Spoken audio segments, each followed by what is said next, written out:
মানুষের উপর বিপদ থাকে বেশি। আগেই তো বুঝলেছি, ঠিক না বেটি? এই বেটা ঠিক তো তাই, সে দুঃখ জ্বালা আর বিপদে বেগমের কাছে যাইয়া হয় শুধু খাই না, গুছো খাই না, গুন্ডামিও করি না, লাট্টামিও করি না, হালাল হারাম বাচ্চা চলি। এরপরও আল্লাহ খালি আমরা ওই বড় ভাই চেঁচা দেন লাগাবাড়ির শুরুতে জীবনে নামাজও ফেরে না, রোজা লাগে না। বাবা রে, এটার জীবনে একবার জ্বর উঠে না। আমার ভাই বিপদে হইরা তিক্ততা হবে না। বিপদটা কার পক্ষ থেকে আসে? কেন আসে? আল্লাহর লাভে না আমাদের লাভে? আমাদের লাভ। মা বোন লক্ষ্য করে শুনল, বিপদটা সাধারণত রুক সুখ পুরুষ থেকে মহিলাদের একটু বেশি হইয়া থাকে, ঠিক না বেটি? আমার ভাই, তাইলে আল্লাহ আমাদের ইমান পরীক্ষা নেন, আমাদের লাভে আল্লাহর কোনো লাভ নেই। আমাদের লাভটা কি? সারা রাত্রি বলতে হবে। আমার ভাই, একটা বা দুইটা লাভের কথা শুনি। ওয়ালা নাবলুয়ান্নাকুম, ও মুমিন, আমি আল্লাহ যে তোমার পরীক্ষা করি রে। এই পরীক্ষার উদ্দেশ্য হলো লাভবান হওয়া। প্রথম লাভটা হলো কুফারে সাইয়্যাত। ও মুমিন বন্দা বান্দি, আমি আল্লাহ তোমারে মায়া করি। কেন? তুমি নো ইমান এনেছ। বেঈমানের গোষ্ঠী ইমানও নাই, আমি আল্লাহ মায়াও করি নাই। আমি আল্লাহ, ও মুমিন বন্দা বান্দি, তোমাকে আল্লাহ মায়া করি, কিন্তু আমি দেখতেছি তোমার মাথায় যে গুনার বুঝারে, এতগুলি গুনাহ নিয়ে তুমি জান্নাতে যাইতে পারবে না। এজন্য আমি আল্লাহ দুনিয়াতে তোমাকে দুঃখ কষ্ট দেই, যাতে করে পাহাড় পরিমাণ বুঝার পরিমাণ গুনাহগুলি মাফ হইয়া যায়, আর তুমি যেন জান্নাতি হইতে পারো। আমার ভাই, দুঃখ বিপদ আল্লাহই দেন, আল্লাহর লাভে নয়, আমাদের লাভে। একটা লাভ, হে মুমিন মুসলমান নরনারী, গুনার পাহাড় কইরে লেছে। এত গুনাহ নিয়া জান্নাতে যাইতে পারবে না, অথচ আমি তোরে মায়া করি। যেহেতু তুমি মুমিন, ওই মায়ার কারণে দুজকের শাস্তি থেকে দুনিয়ার শাস্তি একেবারে হালকা, দুনিয়াতে সামান্য শাস্তি দিয়া আমি আল্লাহ চাই কুফারে সাইয়্যাত, তোমার জীবনের সমস্ত গুনাহকে মাফ করে তোমার জান্নাতি বানাইতে চাও। ভাই, তাইলে মুসলমান নরনারী, আমাদের উপর বিপদটা কেন আসে? এর লাভটা কি? একটা লাভ হইল গুনাহ মাফ হইব, ঠিক না ঠিক? আসুন আরেকটা লাভ শুনি। আলা মুকাম, আবার মুকামে করিম দিয়া যায়গা। ও দুনিয়ার মানুষ, মুমিন মুসলমান, আমি আল্লাহ দুঃখ কষ্ট দিয়া তোমারে পরীক্ষা করি। এর একটা লাভ হইল গুনাহগার মুমিন বন্দা বান্দি রে, তোমার গুনাহ মাফ করার জন্যে। আরেকটা লাভ হলো আলা মুকাম, আবার মুকামে করিম দিয়া যায়গা।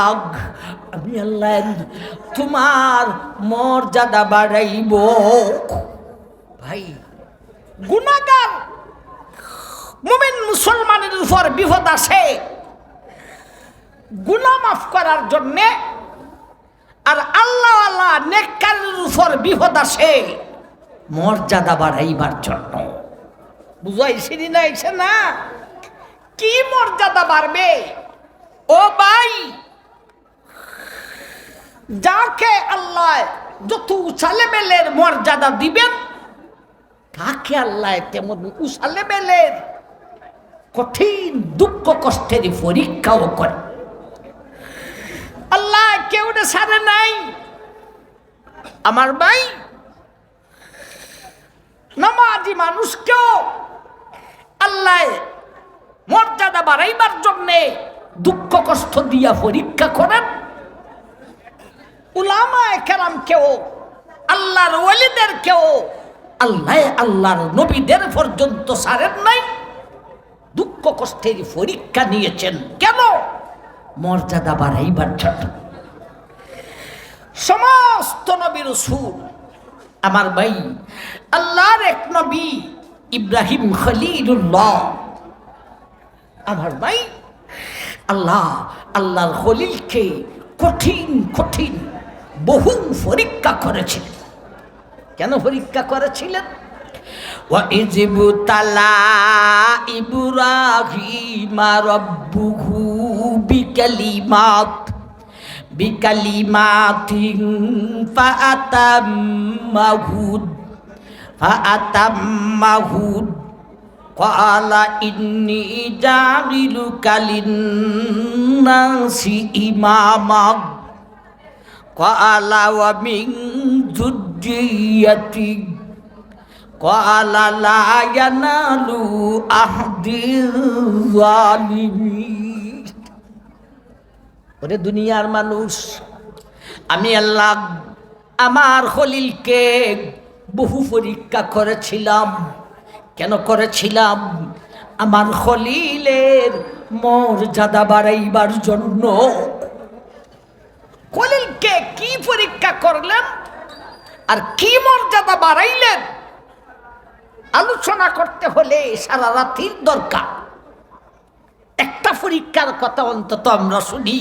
কি বলেন আপনারা? আমার ভাই, আল্লাহর খলিলের জন্মদেশ ছিল ইরাক। সেই ইরাকে আল্লাহর খলিল বহু বছর পর্যন্ত ইমানের দাওয়াত দিয়েছেন। সারা দেশবাসী ইমান গ্রহণ করে নাই। মাত্র দুইজন মানুষ, একজন হলো ওনার বিবি সারা, আর একজন হলেন ওনার বাগনা হযরত লূত। আমার ভাই জান, এই দুইজন ছাড়া আর কেউ ইমান আনে নাই। দেশবাসী ইমান তো আনে নাই, উল্টা আবার ইব্রাহিম খলিলুল্লাহকে জীবন থেকে উঠায় দিব, জানে মাইরা ফেলাইবার প্রসেস ব্যবস্থা করে। ভাই, একটা বিশাল গর্ত খুদাই করছে, গর্তটার মধ্যে আগুন জ্বালাইছে, দাও দাও করে আগুন জ্বলতেছে। আমার ভাই, ওই আগুনের গর্তের মধ্যে ইব্রাহিমকে দেশের বেঈমানরা ফালাইয়া দিব। ভাই, আগুনের গর্তে ফালাইতে গেলে আপনাকে যদি ফালাই তো চায়, আপনি কি সোজা ফুইরা যাইবেন না দুই সেক্টরে দুইটা লইয়া পড়বেন? তো এদের সমস্যা হইল আগুনের গর্তের মধ্যে ইব্রাহিমকে ফালাই বুঝে আমরা কয়েকজন তো আগুনে যাইতে হবে। এজন্যে এরা গর্তের পাশে একটা চক্রি বানাইছে। এই চক্রিটাতে এমন এক চক্রি, এটার মধ্যে আল্লাহর খলিলকে উলম্ব করে উঠাইছে। চক্রিটার নিচে তিন জাতের রশি আছে। এক জাতের রশি, এটা দুইটা টান দিলে চক্রিটায় মানুষটাকে নিয়ে উপরে উঠবে। আরেক জাতের রশি আছে, এটা দুইটা টান দিলে চক্রিটা মানুষটাকে নিয়ে নিচে নামবে। আর একটা রশি আছে বিপজ্জনক, লোকটা চক্রির উপরে উঠার পরে ওই বিপজ্জনক রশির দুইটা টান দিলে শূন্য স্থানে উড়া দিয়া ইব্রাহিম আগুনের গর্তের মাঝখানে এসে হইয়া যাবে। আমার ভাই, এমন শক্তি তৈরি করে আল্লাহর খলিলকে উঠাইছে। রশিদ দুইটা টান দিছে, চক্রিটা উপরে উঠছে। আমার ভাইজান এখন বিপজ্জনক রশিতে হাত লাগাবে, এমন তো অবস্থায় 2-4 জনে বলা শুরু করছে, ও মিয়া ফল রাখো, লোকটা তো আমাদের দেশেরই একটা লোক, তার এইভাবে আগুন দিয়ে ফুইরে লাইতাম, আরেকটু তাকে জিজ্ঞাসা করে দেই কেন। ঠিক আছে, জিজ্ঞাসা করো।